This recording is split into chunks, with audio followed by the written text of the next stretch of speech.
because I was still lost in my thoughts about what the Lord said in Costa Mesa, and then what I heard the angels say at the Los Angeles airport. I was just troubled by all that, And when I reached the hotel, I was still pondering those words. What does it mean? I will devastate. He didn't use the word destroy. I clearly remember the word. God used the word devastate, not destroy. Destroy means make a complete end. Devastate means cause damage. To wake you up to think. To wake you up, devastation is a forerunner to destruction. Before destruction comes, it shakes you up. Come on, wake up. It's a shaking, devastation. So I tried to remember, and I Googled this morning, Houston flooding. And a whole bunch of articles came up. Then I saw, oh my God, this happened recently, right? In the month of May, when there was a great flooding in the city. And not only that, before this great flooding, the first major great flooding in Houston took place in 1935. That was the first time there was a massive, great flooding in Houston, and it devastated. And the news media uses the same word, devastation. So it seems that there is a history of flooding in Houston, and it is an instrument used by God. If you remember that we read in Revelation chapter 14, verse 7, that the judgments of God comes upon the waters and the fountains and the rivers. God removes the boundaries and the waters overflow. They overflow. Even the seas. The Bible says God puts a command, so much you can come. He puts the boundaries. But when God removes the boundaries, then they come rushing into the towns, rushing into the cities, rushing everywhere. Your rivers overflow. About 15 years ago, I was in St. Louis. That was my first visit to St. Louis. And I went up, after I finished ministering, as I came and sat in the pew, I saw this angel walk towards me. He said, "You are not done yet. I want you to give you a word for this nation." So I went up to the pulpit, and this angel told me, "Tell these people that unless rivers of intercession flows in this nation, like the Mississippi, great destruction will come upon the nation." And this angel I saw was the chief prince angel of the United States of America. And I've seen this angel many times in the past, ever since, He stands so huge right near where the Statue of Liberty is, with a long drawn sword, and he stands guard looking over the whole of North America. He is your chief prince. For protection or for destruction. The two things can happen. The same chief prince Michael that protects Israel is also the same angel that destroys Israel. God uses his agents, his angels, for a blessing or for judgment.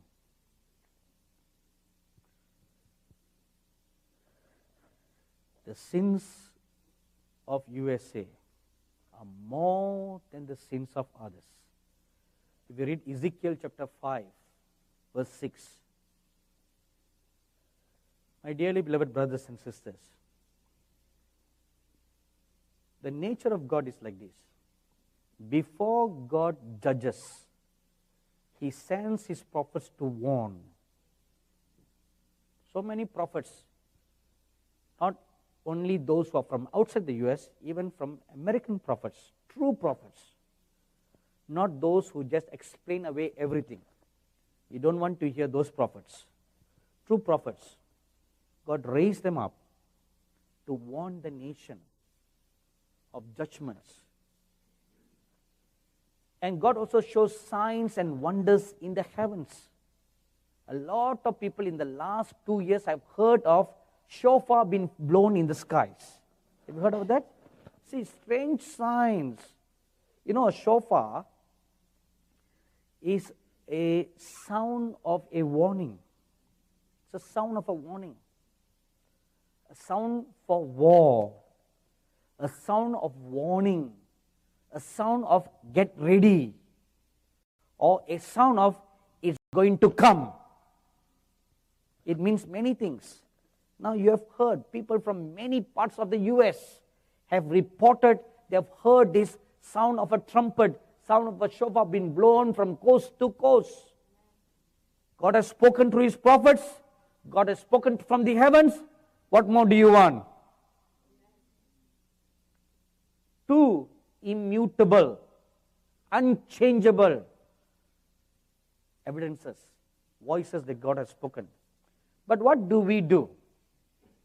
Most pastors, most teachers, many false prophets, false pastors, false teachers in your great nation just brush away all that. Oh, no, this is not God's judgment. God is a good God. God is that. God is this. You just brush away everything. If you read Acts chapter 12, let me give you an example. Acts chapter 12 verses 1 to 15. Peter was in prison. And the whole church was praying for his release. They did not engage an attorney to fight his case, which we popularly do. The sooner we learn biblical patterns, the greater will be our victory.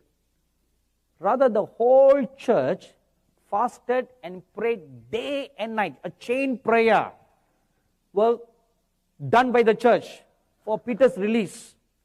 And God heard his prayer, and an angel was sent to set Peter free. Now Peter came out of the prison, and he came to where all these believers were congregated. He knocked on the door. So people heard a knock on the door, and the servant went and said, "Who goes there?" So Peter said, "It is I." And this girl recognized Peter's voice. You will know your own voice, don't you? So she recognized Peter's voice. She was shocked. She ran back in without opening the door. She said, "It's Peter! He's there!"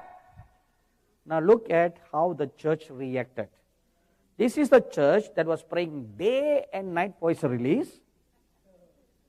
And when a miracle took place, they say, "It's not Peter, it's his angel. Don't worry, let's get back to business."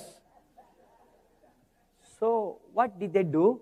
They just brush away a supernatural work of God, explaining it away as if it's something natural. What they did then, that's what they do today.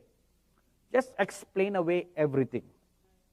When an earthquake strikes, the scientists come and they say, "Oh, the tectonic plates brush against each other." Right? My question is, what causes the tectonic plates to brush? There must be a reason, right? Oh, then they say, "Oh, the pressure is building up." Okay, good. What causes the pressure to build up? Right? What causes two plates that are so peaceful with each other for such a long time suddenly becomes enemies?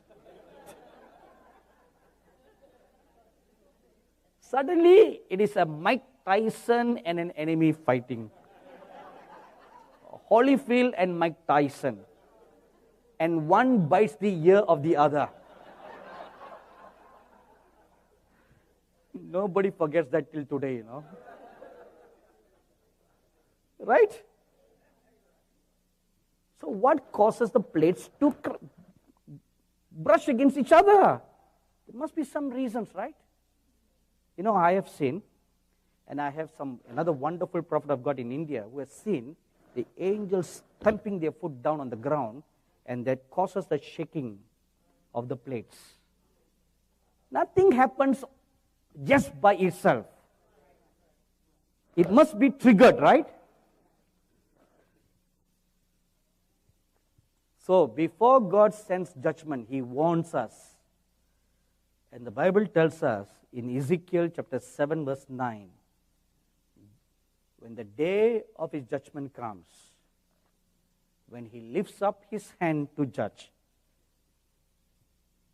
He will not spare, neither will His eyes show pity.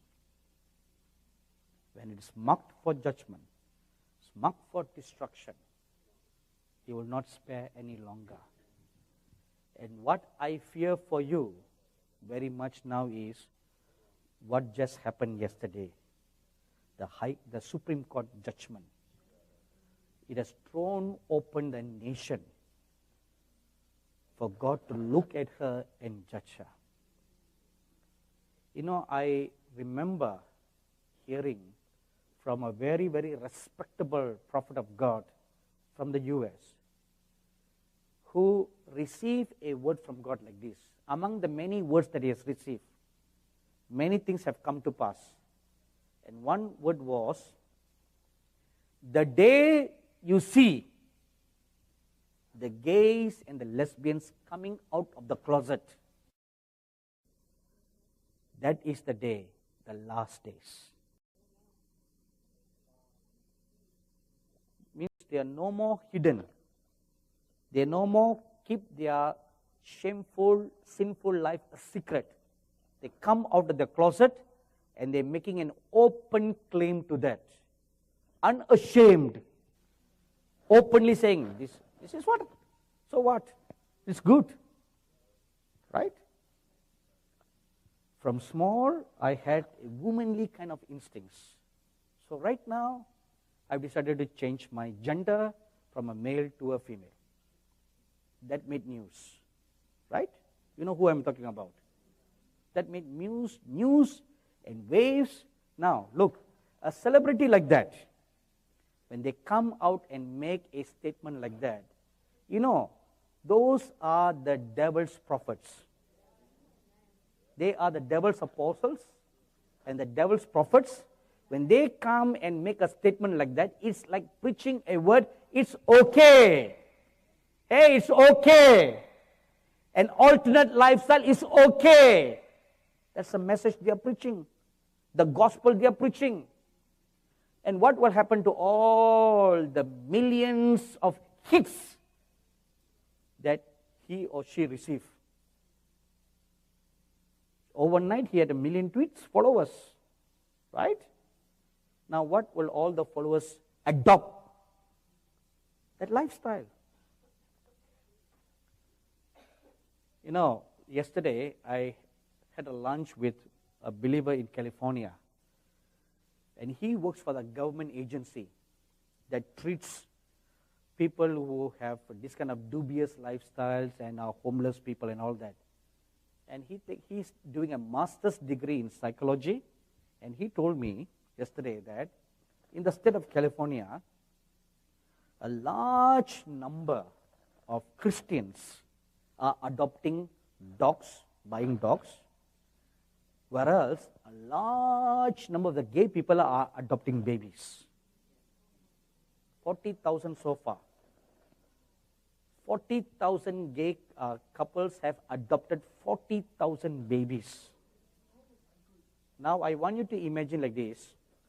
40,000 little babies are brought up by gay couples. What values will those little babies learn? Gay values, right?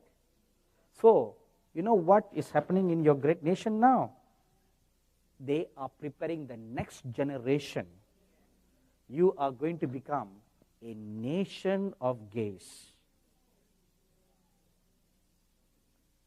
where the church will become a small minority, lesser than a remnant. That's what you're going to become. And you're not doing anything about it. You are just hearing and you're walking away. You know, when that Charleston shooting took place, I sat down and I watched the news and I was feeling remorseful, I said, this young boy, 21 years old, just went into this church and he's proud about that. He said, I planned this for a long time to make a statement. And not only make a statement, but start up a race war all over the U.S. I was looking at that, and then I called to remembrance that either last year or the year before last, when I was speaking at the conference in Lancaster, the word of the Lord came unto me, there will be communal riots between the blacks and the whites, and how the blacks will be killed, and that will cause racial riots. So I called to remembrance. At that moment, the Lord Jesus walked into my room, came and sat beside me, and he too was watching the news. And then he turned around and asked me a question. 2 years ago, I revealed to you that this will happen. What did you do about that? I was shocked. I looked at the Lord, I dropped on my knees, and I fell at his feet. And that day I realized one thing, not only a revelation should be revealed, but you should pray that it does not come to pass. I was guilty. I repented before God. I said, I'm so sorry, Lord. I repented. And that's when the Lord gave me a message for such a time as this. What should we do? Which I preached at the conference in the Chinese church. For such a time as this. Then the Lord began using Esther's example. He elaborated to me. A warning was given to Esther.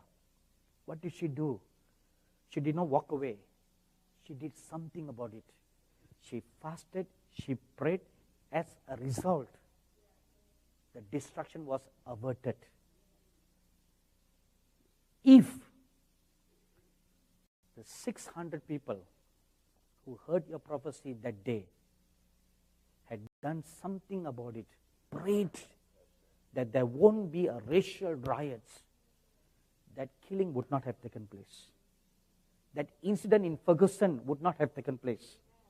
None of the whites killing the blacks would have taken place. The riots in Ferguson, the killing in Charleston would not have taken place. But what are we doing? You know what? Let me tell you honestly, okay? People like you all. See, when I say people like you, please forgive me. I don't mean that I'm better than you. Please don't think like that.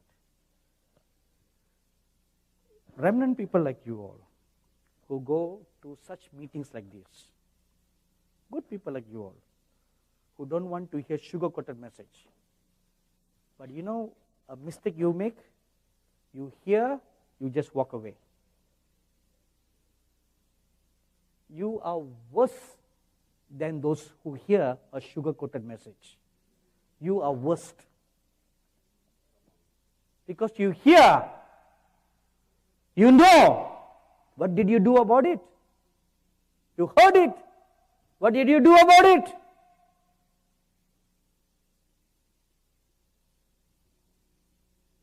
You stand a greater damnation than those who have not heard.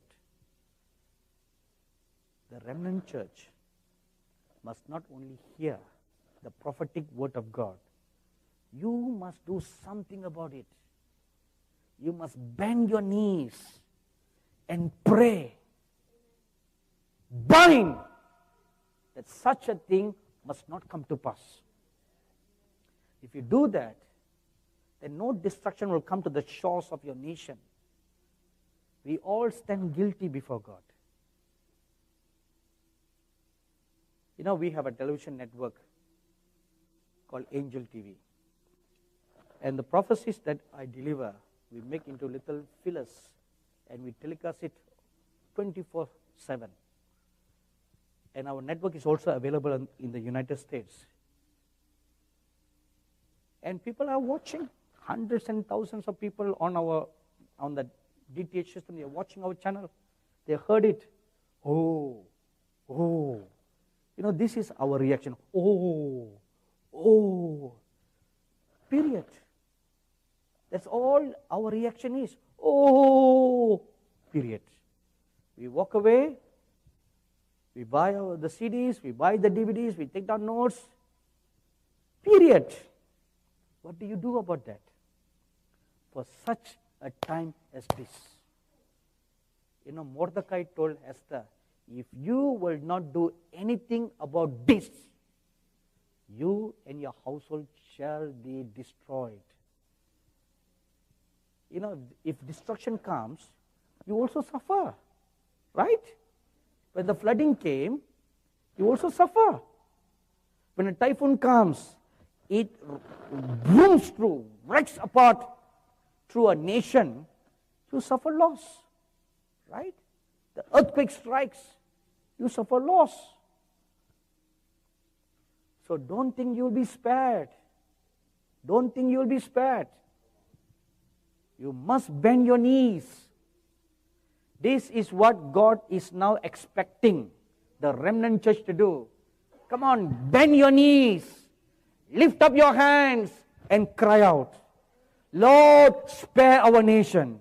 Spare our nation. Spare our nation. God expects you to cry. Not just hear and walk away. There in Michigan, God showed me George Washington. He said he's still praying for America. He's still praying. Even in heaven, they still pray. You can ask the saints to pray, but they have a job to pray. The reason why? Because we are not praying. Because we are not praying, God has a backup plan. Because He wants to save the people. Ezekiel 22 verse 30 and 31.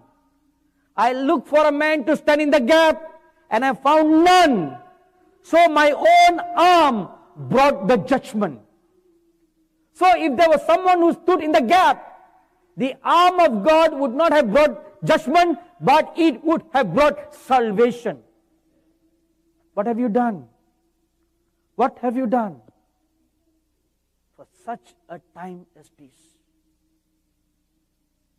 What have you done? When all this talk about same-sex marriage was going on in the nation, what did you do? If you had done something, the Supreme Court would not have passed the law.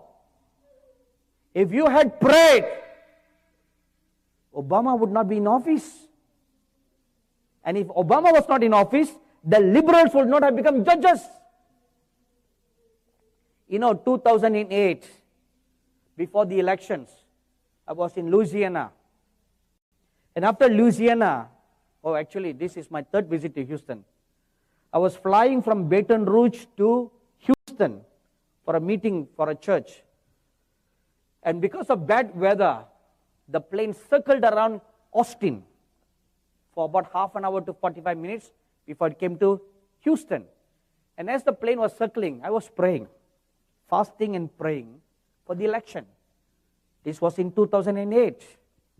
And as I was fasting and praying, I was taken up to heaven. And I sat before Abraham and Moses. And I saw that Father Abraham had a file in his hand, a thick file. And on the file, there was written the word USA.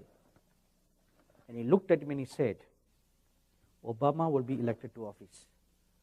I said, how can that be, Father? How can that be? I said, what about the Republican Party people? They are pro-Christians. I interceded. And he told me, no, it has been decided. It has been decreed by the watchers. Obama will come to office because that's what the people want. I was shocked. This was several days before the elections. And nobody, among all the Christians, nobody expected Obama to win. And I made this public in the meeting. The Christians never believed what I said. They came against me. It doesn't matter whether you come against me or you don't come against me. It doesn't matter to me. Because he's not my president, Right? He's not mine. I stood before God, I heard from God, and I'm here to tell you what he told me. From the time that I received the word, there were still a few days for the Christians to bend their knees, fast and pray, take hold of God. No, God, we don't want that man. Could have done that. Nobody did anything. This is one thing shocking I find among the Americans. You just simply don't care. This attitude must change. If you want to continue to remain in the righteousness of God, this attitude must change. If not, you will go into captivity. That's the next word the Lord gave me. You will all, even the righteous people, will go into captivity. Daniel was a righteous man, but he went into captivity in Babylon. They all went into captivity. They all suffered as slaves in Babylon for 70 long years. Why should you? You have stretched your hands to bless the nations of the world. You have been so liberal to give to the nations of the world. God prospered you, and you did not hoard the wealth to yourself. America has been a great giving nation. You have been so generous. You bless Israel. But now you are turning against Israel. And you have given to the nations of the world. The church in America have liberally given to missions. You have been so generous, but now you are holding back. You are holding up wealth for yourselves. See, you are turning back from righteousness. Instead of following God, you are turning your back against God. What are you going to do? Are we going to just sit and allow the gays to rule this nation? You must do something. You can do something. The remaining 2 years before your next election, you must do something. You must fall on your face. You must take hold of the horns of God. You must cry out to God, Lord, give not the blessings in your nation to shame, Lord. You bless this nation. Don't let this nation be put to shame. You should cry out to God. You should take hold of God. This is your destiny. For such a time as this, you are called. What are we going to do? Let's stand up for prayer.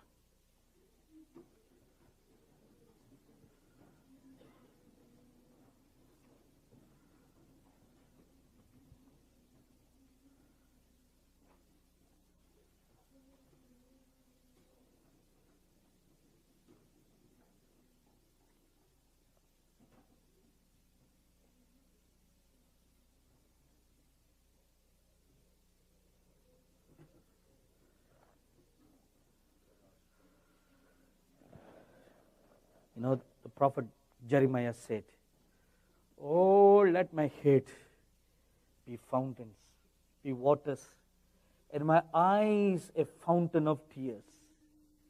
Let the tears flow, that I may weep and pray for the perishing daughters of Jerusalem. Will you weep and pray for your nation? Will you weep and pray? Will you take hold of God? Will you cry unto God that this great nation, founded on righteousness, founded on truth, founded on the goodness of God, will be spared? Will you cry? Lord, spare our nation, Lord. Spare your heritage. Come on, cry out to God. You beat upon your breast. You let your tears roll. You cry out to God now.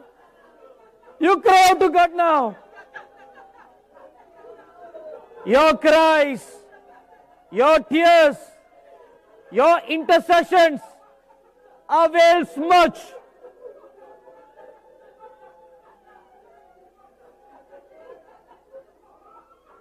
You cry out to God.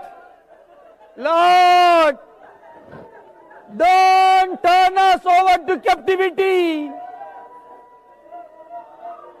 Cry for the sins of the land. Cry for the sins of the church. Cry for the sins of your fathers. Cry for the sins of your judges. Cry for the sins of your king. Come on, tear your heart. Tear your heart. And you cry now. You cry. Let your rivers flow. Let your tears flow. Let them flow. Tear your heart. Break your heart. Spare not. Hold back not your tears.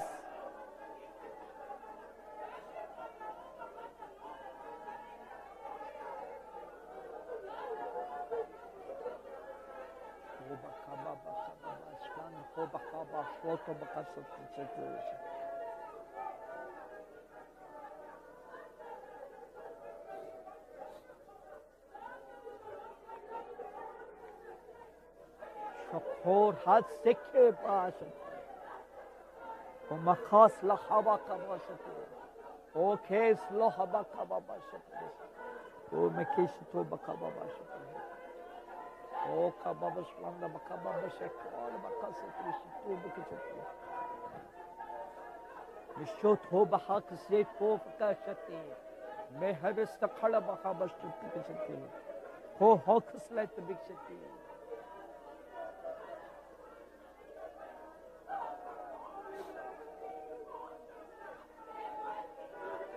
Cry out. Cry out. Don't be silent. Don't be quiet. Cry out. Take hold of the horns of God. Take hold of the horns of God.